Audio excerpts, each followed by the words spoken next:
Hey everyone, welcome back to our new series. This is week 1 of the series Canceled. Now there's been a lot of things canceled over the last year because of COVID. And sometimes it'd be cool to cancel something. Now if you had the power and you could cancel something, which would you choose? Discuss in your groups. Would you rather school be canceled for a day, or you have to go to school but the school trip is to the opera? Number 2, which would you choose to cancel? Your Netflix subscription gets canceled, or YouTube gets canceled and you can't watch it anymore?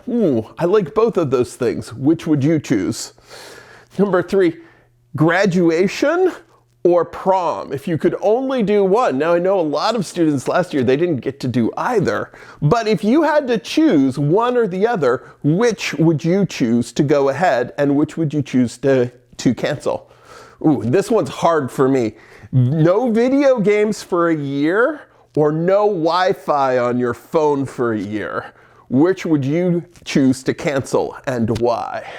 Now, these are humorous things to talk about in theory, but canceling is something that's been actually a lot in our culture recently.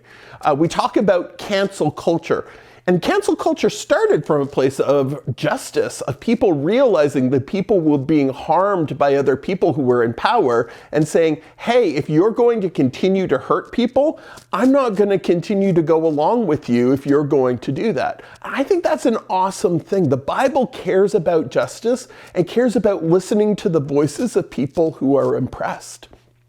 But cancel culture can also get to the point where we cancel people for very small reasons. On the internet, beefs happen all of the time. And if you're following this person and they say something that disses this person, oh, then I'm canceling that person. Oh, and if you're still following him, I'm canceling you too.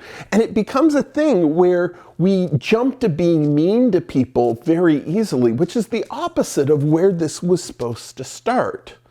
How does all of this fit into the Bible?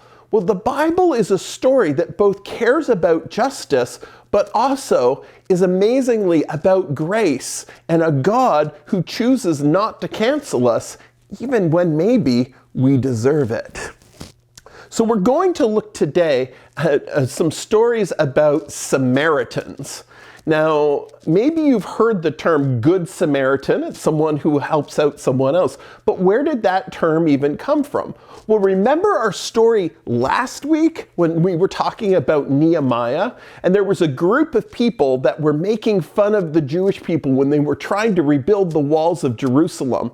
They had actually been people from another land who the king of Babylon had forced to move into the land that used to belong to the Jewish people when he took the Jewish people into exile. And they got comfortable there and didn't want to move away.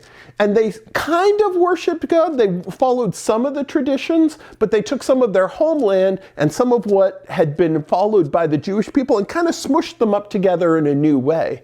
And they actually became called Sumerians and later Samaritans.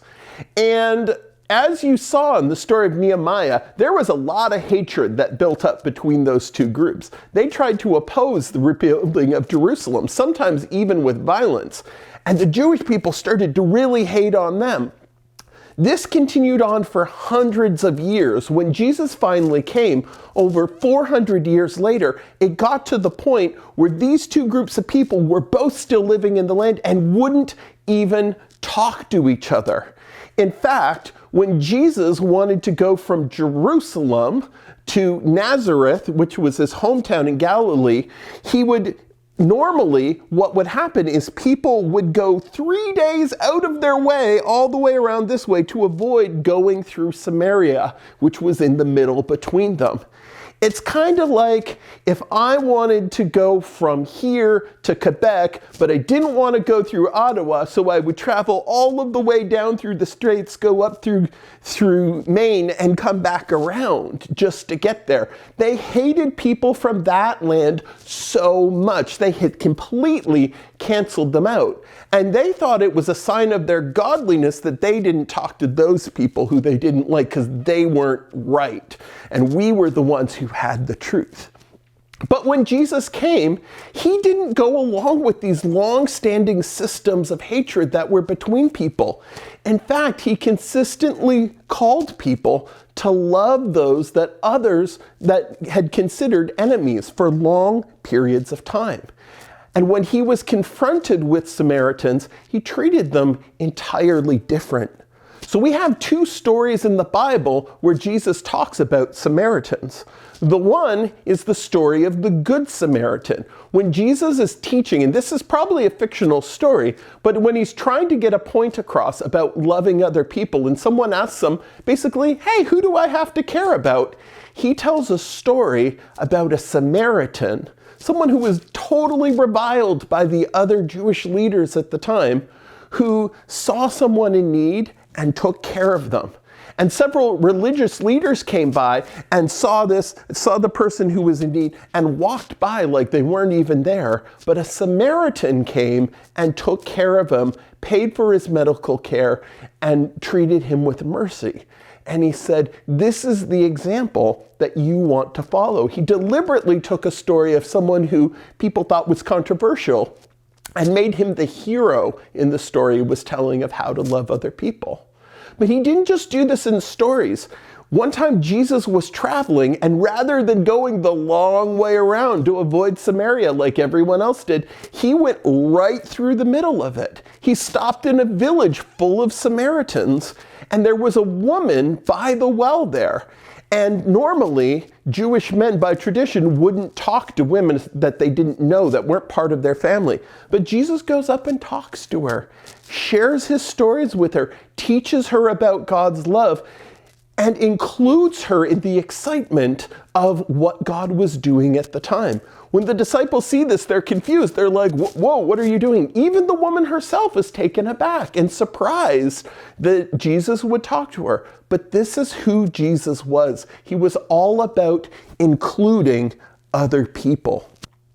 So what can we take from this? Well, there's a couple different things. Number one, God never cancels us, even when we mess up. Even these people that earlier in the story had been against the rebuilding of Jerusalem, Jesus went out of his way to include them in God's story later on. Number two, God calls us to embrace and love people who are different from us. Even people that we have disagreements with and have a hard time understanding. But that loving someone doesn't mean that we don't set boundaries. Now, this is an important thing. The Bible doesn't say that even if someone is continuing to hurt you, that you just say, yes, please continue hurting. Loving someone sometimes means saying a boundary. If we love someone, we say, hurting other people is hurting you as well, and I don't want to be part of continuing that cycle. So sometimes we have to take a step back. There are people in my life who I'm not in regular contact with, but God has called me to pray for, to care about, and love, even if we're not in close association anymore because of choices of how they treat me. This is a real hard balance to do sometimes. It's not always clear how we live all of this out. But this messiness of loving other people, even when it's hard, is the same kind of love that God shows us. And so we work on it together in community. So think about that this week as you talk in your small groups over these questions. So, small group questions. Question number one. If you had the power to cancel one thing in the world and make it stop existing, what would it be? Number two, have you ever been canceled by someone? What was it like?